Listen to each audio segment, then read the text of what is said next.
warahmatullahi wabarakatuh. Perkenalkan, saya Cara Hanita dengan NIM 2301121040290 dari kelompok 4 kelas IRTC dengan Asbing Kaisna Masnia Alfiani.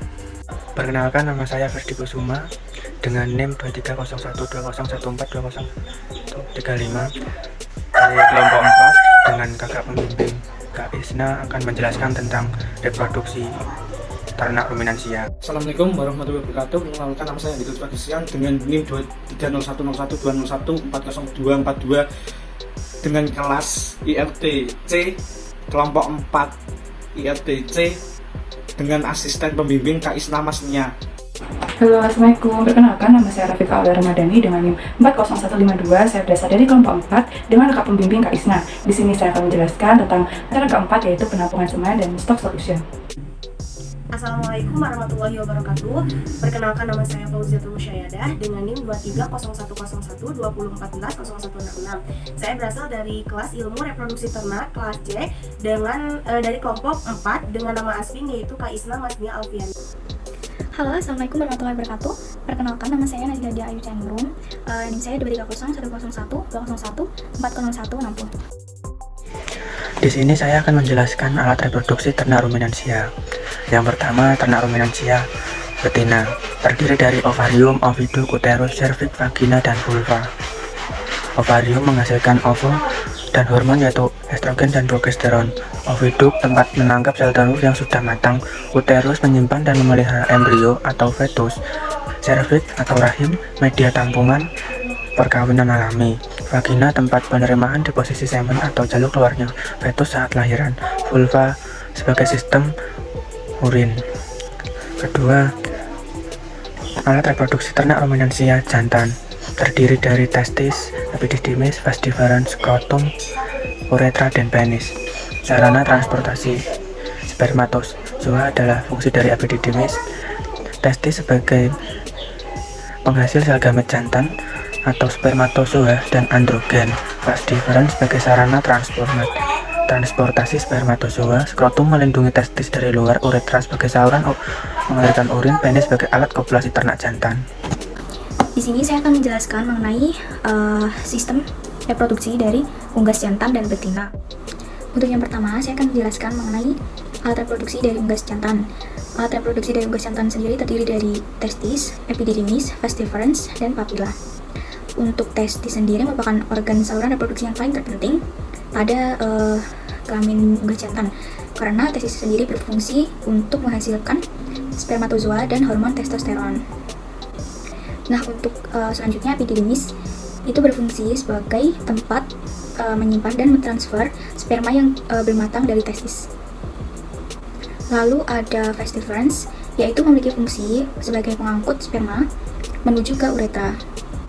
Nah, untuk papilla sendiri pada unggas jantan itu tidak berkembang seperti layaknya ternak jantan lainnya.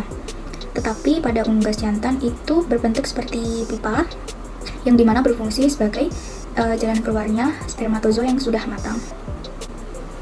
Oke, selanjutnya saya akan menjelaskan mengenai sistem reproduksi pada ternak unggas betina. Untuk yang pertama terdapat ovarium, oviduct, uterus, dan vagina. Untuk ovarium sendiri berfungsi sebagai tempat sintetis hormon steroid, gametogenesis, dan juga pembentukan kuning telur. Untuk yang selanjutnya ada oviduct, yaitu terdiri dari infundibulum, ada magnum, dan isthmus. Untuk infundibulum sendiri sebagai tempat penangkapan kuning telur dan akan diteruskan menuju magnum, di mana magnum itu berfungsi sebagai penghasil albumen. Dengan kata lain adalah pembentukan putih telur. Yang selanjutnya akan disalurkan ke isthmus, di mana isthmus sendiri berperan dalam pembentukan membran kerabang telur. Dan selanjutnya akan menuju uterus, di mana uterus sendiri sebagai pembentukan kerangka atau cangkang pada telur. Dan jika telur telah matang atau telah jadi, maka disalurkan menuju ke vagina dan dikeluarkan dari tubuh ternak betina tersebut. Di sini perbedaan dari vagina dan ven adalah untuk vagina sebagai keluarnya sel telur, dan juga pada ven tersebut adalah tempat keluarnya feses atau kotoran pada ternak. Siklusnya, pubertas atau kematangan, sistem reproduksi, birahi, fertilisasi atau kawin, kebuntingan, dan kelahiran. Untuk yang selanjutnya saya akan menjelaskan mengenai siklus birahi. Untuk siklus birahi pada ternak betina ruminansia, saat dewasa kelamin ditandai dengan birahi dan ovulasi. di mana pada ternak betina sendiri pada saat birahi itu terlihat lebih jelas dibandingkan dengan ternak ruminansia jantan. Nah, untuk ternak unggas pada betina terdapat adenohipofisa yang akan menstimulus pada FSH, LTH, dan LH, yang dimana berfungsi untuk merangsang ovarium dalam membentuk estrogen, di mana LTH sendiri akan merangsang terbentuknya atau terjadinya ovulasi. Nah, untuk LTH sendiri merupakan hormon yang memiliki peran untuk merangsang ovulasi, di mana akan terjadinya pelepasan yolk atau kuning telur, dan neurohipofisa sendiri akan merangsang pembentukan hormon yang dimana memiliki fungsi untuk membantu proses keluarnya telur yang telah matang. Sekian video dari saya mengenai penjelasan sistem reproduksi pada unggas dan juga siklus birahi. Semoga bermanfaat dan saya ucapkan terima kasih. Di sini saya akan memaparkan mengenai acara 2, yaitu tentang gametogenesis dan kualitas uji semen. Yang pertama ada morfologi sel gamet jantan atau sperma, yang bagian intinya terdiri dari kepala, badan, dan ekor. Pada bagian kepala terdapat akrosom, nukleus, dan sentriol. Kemudian pada bagian badan terdapat mitokondria, dan pada bagian antara badan dan ekor terdapat membran plasma.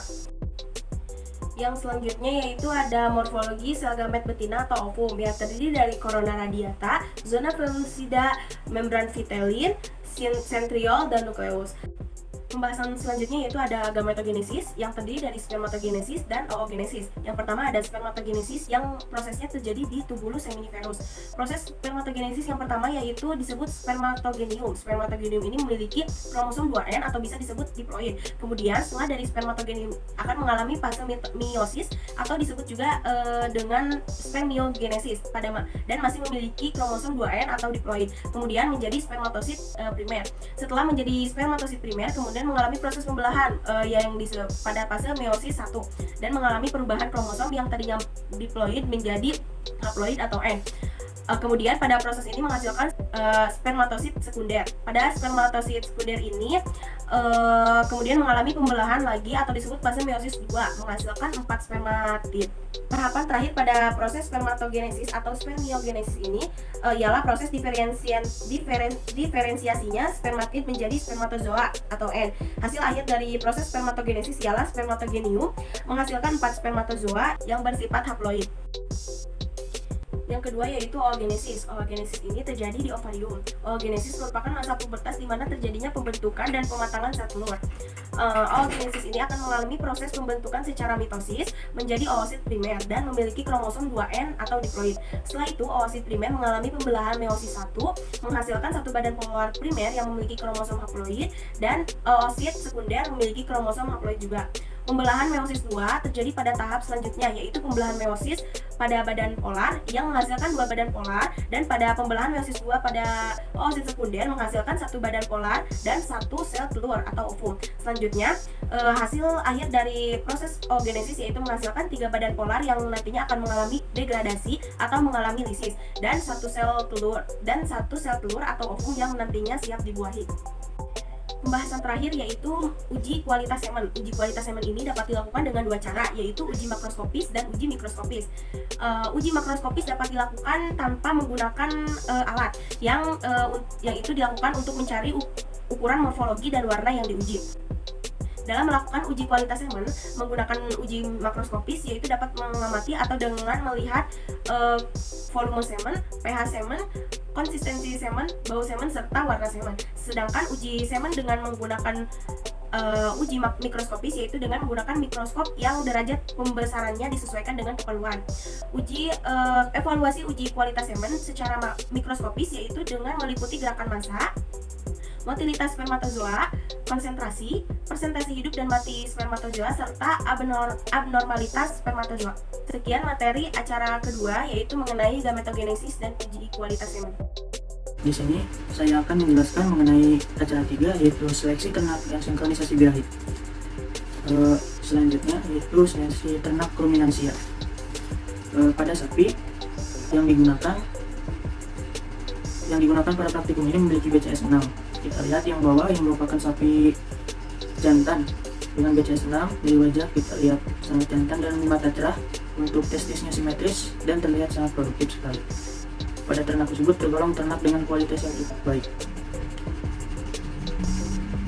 Pada selanjutnya yaitu ada ternak betina.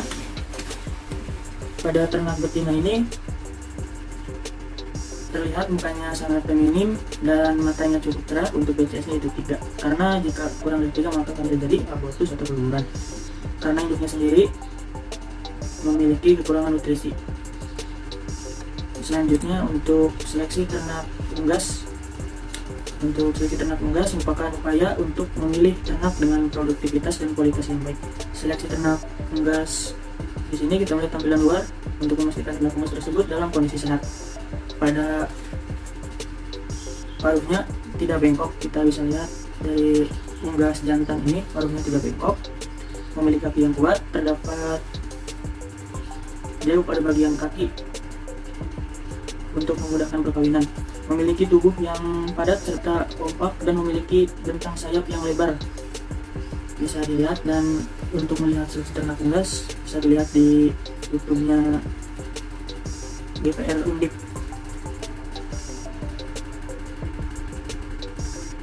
Untuk selanjutnya ini merupakan seleksi ternak unggas betina. Pada ternak betina bisa dilihat paruhnya yang tidak bengkok, memiliki jengger dalam kondisi yang bagus, pada bagian bulu memiliki kondisi yang mengkilap.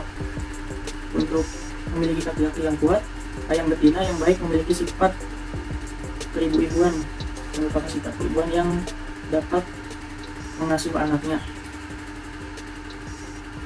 Untuk selanjutnya ada sinkronisasi birahi. Sinkronisasi birahi adalah teknologi reproduksi untuk merentakkan birahi yang dilakukan setelah seleksi ternak. Sinkronisasi birahi ini memiliki keuntungan bisa merentakkan birahi efektif, keberhasilan kebuntingan pada ternak yang lebih tinggi, namun juga memiliki kekurangan yaitu ketidaknyamanan pada ternak dan biaya yang cukup tinggi. Sekian dari saya, mohon maaf bila ada kesalahan. Assalamualaikum warahmatullahi wabarakatuh.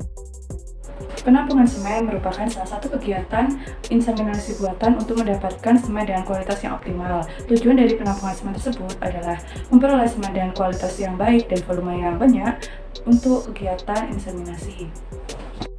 Penampungan semen dapat dilakukan melalui 3 metode yang banyak digunakan pada inseminasi buatan, yaitu metode elektroejakulator, metode massage atau pemijatan, dan metode vagina buatan.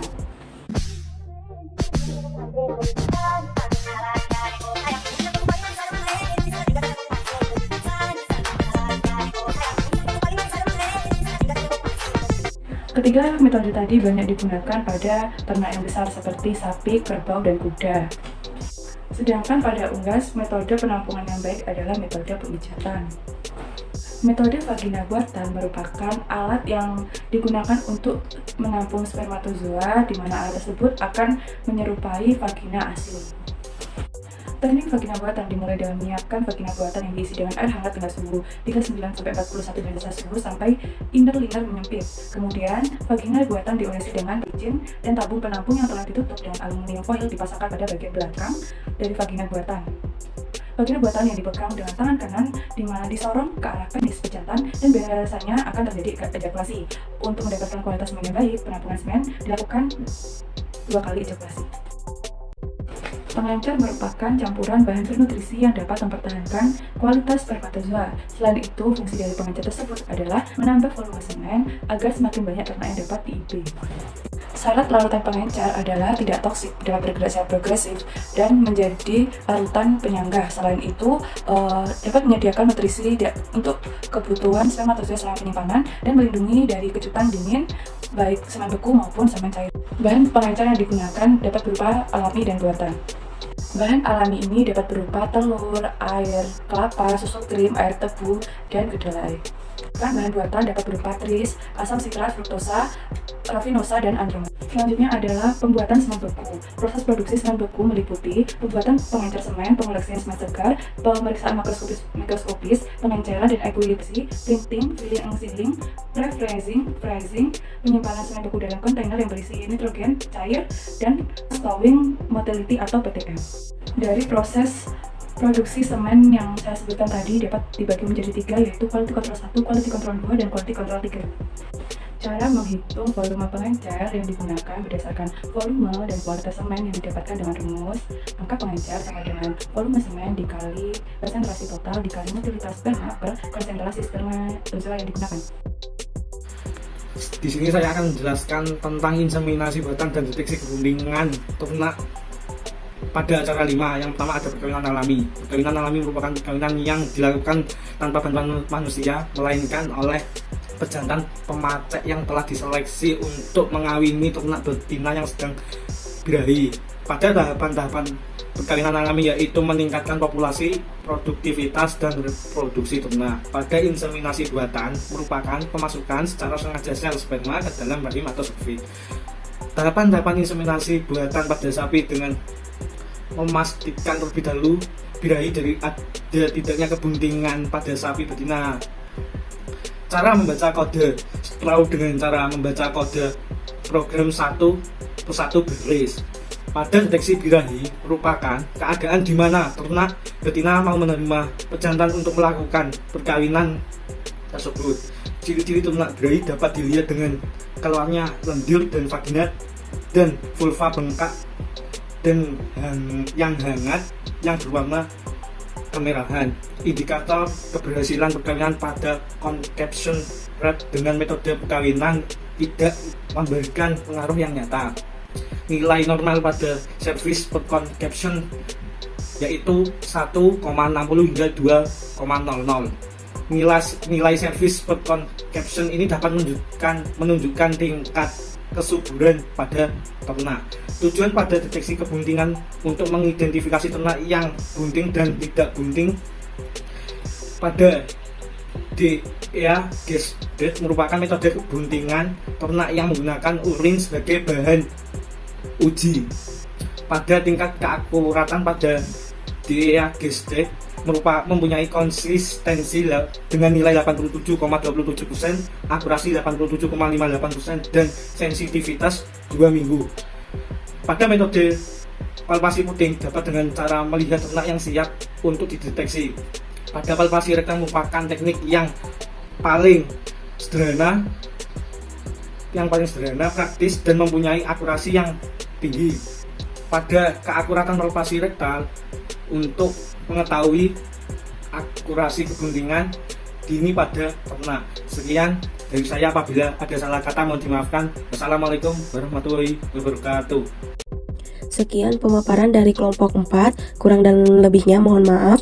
Terima kasih atas perhatiannya. Wassalamualaikum warahmatullahi wabarakatuh.